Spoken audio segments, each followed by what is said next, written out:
ओम श्री सरस्वती नमः। सुप्रभातम छात्रों, पुनः आपका शर्मा जी क्लास में स्वागत है। कारक प्रकरण में अपन द्वितीय विभक्ति के अंतर्गत अंतिम नियम के रूप में सूत्र ले रहे हैं। सूत्र रहेगा कालाध्वनो रत्यंत संयोगे। तो यहाँ पर पुनः देखेंगे कालाध्वनो रत्यंत संयोगे। ये सूत्र क्या करता है? सूत्र की वृत्ति यानी सूत्र की व्याख्या। वृत्ति संस्कृत शब्द है, व्याख्या हिंदी शब्द है। देखेंगे कालवाचिनी शब्दे मार्गवाचिनी शब्दे च अत्यंत संयोगे गम्यमाने द्वितीया विभक्ति ही भवति। यानी कालवाचक शब्दों में और मार्गवाचक शब्दों में अत्यंत संयोग होने पर, अत्यंत सामीप्य घनिष्ठता होने पर क्या है?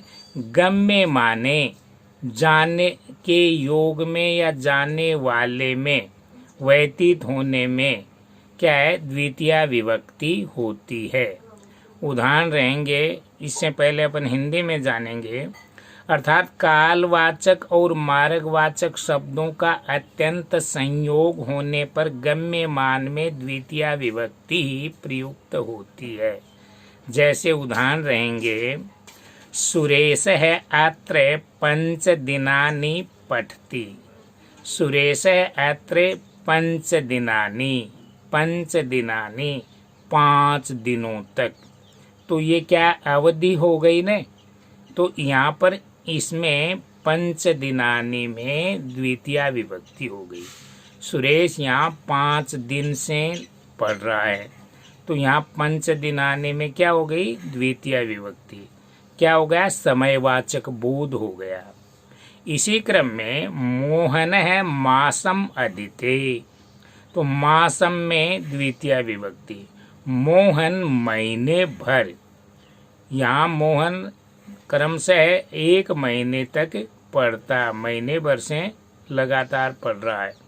तो यहाँ पर मासम यानी महीना, द्वितीया विभक्ति।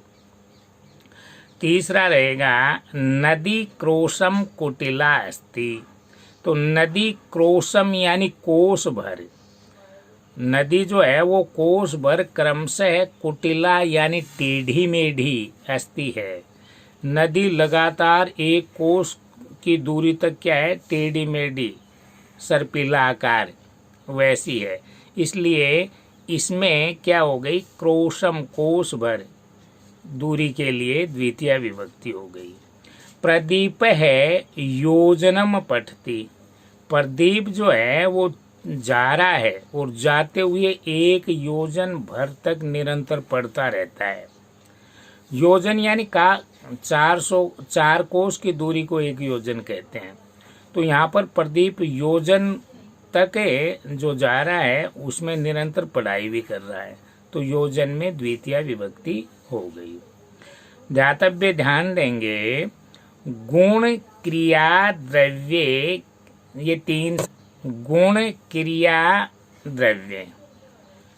अच्छा, इन तीनों ही के योग में जो कालवाची यानी समय का बोध कराने वाले शब्द हैं और वह मार्गवाची मार्ग का बोध कराने वाले शब्द हैं, इन दोनों में यदि निरंतर अत्यधिक संयोग हो तो द्वितीय विभक्ति होती है, जैसा ऊपर अपन ने पढ़ा है।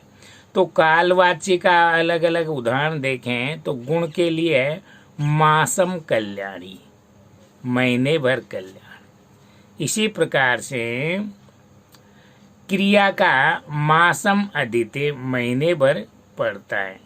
द्रव्य के लिए मासम गुड़धाना, यानी महीने भर तक गुड़ और धानी का उपयोग करता है। इसी क्रम में मार्गवाची में गुण देखेंगे तो क्रोशम कुटिला नदी। नदी का जो है कुटिल टेढ़ी मेढ़ी प्रवृत्ति कहाँ तक है? कोस भर तक है। तो यहाँ पर क्रिया के रूप में देखें, क्रोशम अदिते, कितने अवधि तक पढ़ता है? कोस की दूरी तय करने तक क्या करता है? पढ़ता है। तो यहाँ क्रोशम में द्वितीय। द्रव्य के रूप में क्रोशम गिरी, पर्वत जो है वो कोस भर तक क्या है? फैला हुआ है। यहाँ पर ऐसे इसको जानना समझना चाहिए। आज अब हम नया प्रकरण शुरू करें। अब अपन करण कारक में तृतीया विभक्ति के नियमों को संदर्भित सहित पढ़ेंगे। तो यहाँ पर सूत्र रहेगा, सूत्रम साध कतमम करणम और कृत्रिकरणयोस् तृतीया। इन दोनों के बारे में अपन एक साथ जानेंगे। सूत्र की वृत्ति यानी व्याख्या रहेगी, क्रिया सिद्धौ यत् सर्वाधिकम सहायकम भवति तस्य कारकस्य करण संज्ञा भवति। यानी क्रिया की सिद्धि में जो सबसे अधिक सहायक होता है उस कारक की करण संज्ञा होती है। कृत्रिकरणे च तृतीया विभक्ति भवति। कृत्रिकरणे च तृतीया, कर्ता और करण में वहाँ पर क्या है, तृतीया विभक्ति होती है ऐसी स्थिति में, यानी अत्यधिक सहायक जहाँ है। कृत्रिकरणयोस् तृतीया, क्रिया की सिद्धि में जो सर्वाधिक सहायक है उस कारक की करण संज्ञा होती है और उसमें तृतीया विभक्ति प्रयुक्त होती है। कृत्रिकरणयोस् तृतीया यानी तृतीया विभक्ति का बोध कराता है ये सूत्र। तो इसके उदाहरण देखेंगे और जानेंगे। रमा कलमेन लिखती। रमा किससे लिख रही है, कलमेन। कलम लिखने का क्या बन रहा है, माध्यम। तो कलमेन में तृतीया विभक्ति हो गई। क्रिया की सिद्धि में सर्वाधिक सहायक कौन हुआ, कलम हुई, तो कलम में तृतीया कर देते हैं। वैशाली जलेन मुखम प्रक्षालयति। वैशाली जलेन मुखम, मुख किससे धो रही है, जलेन। जल प्रक्षालयति क्रिया में अत्यधिक सहायक है, यानी मुख साफ करने में सर्वाधिक सहायक क्या है, जल है, इसलिए जल में तृतीया विभक्ति होती है। राम दुग्धेन रोटिकाम खादति। तो रोटिका को खाने में सर्वाधिक सहयोग क्या कर रहा है, दुग्धेन, दूध कर रहा है।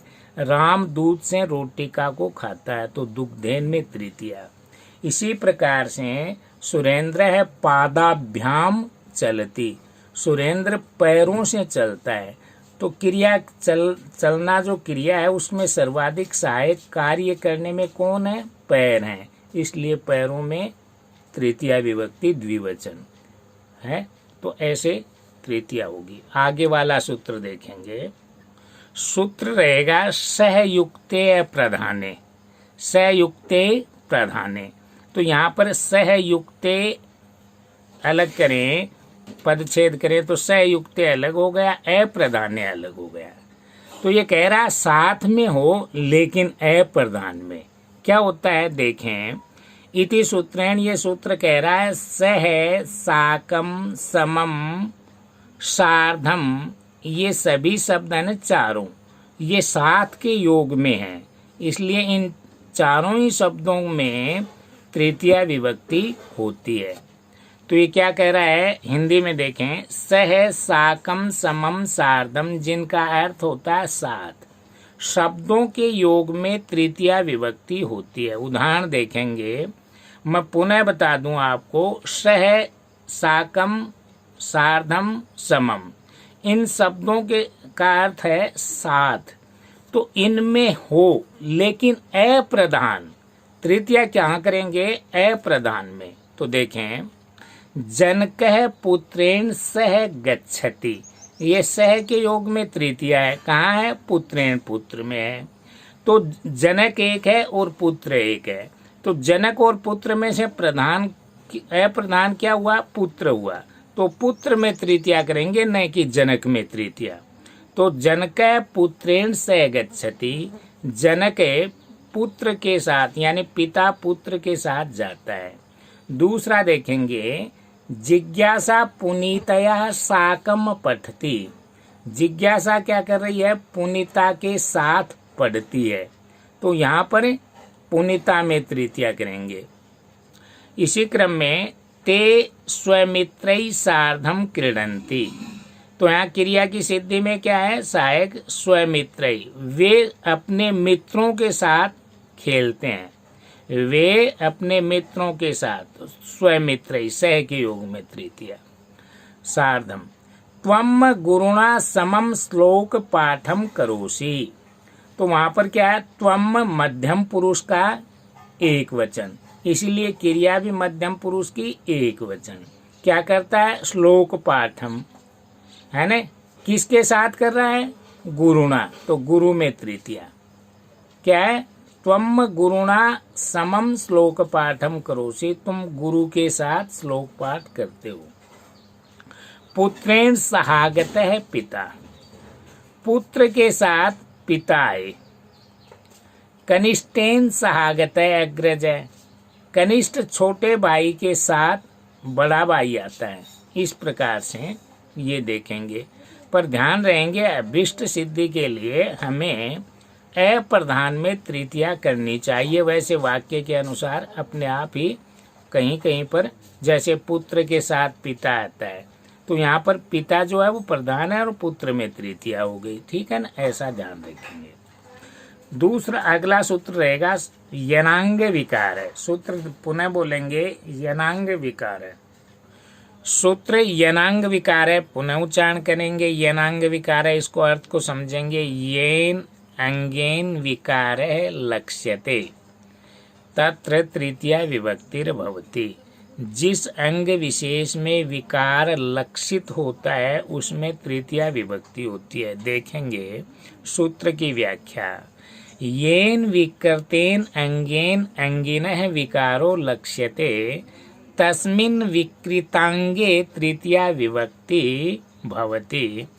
ये क्या कह रहा है, जिस विकृत अंग से के द्वारा जिस अंग विशेष में विकार लक्षित होता है, दिखाई देता है, तस्मिन विकृतांगे, उस विकृत अंग में, विकारग्रस्त अंग में तृतीया विभक्ति होती है।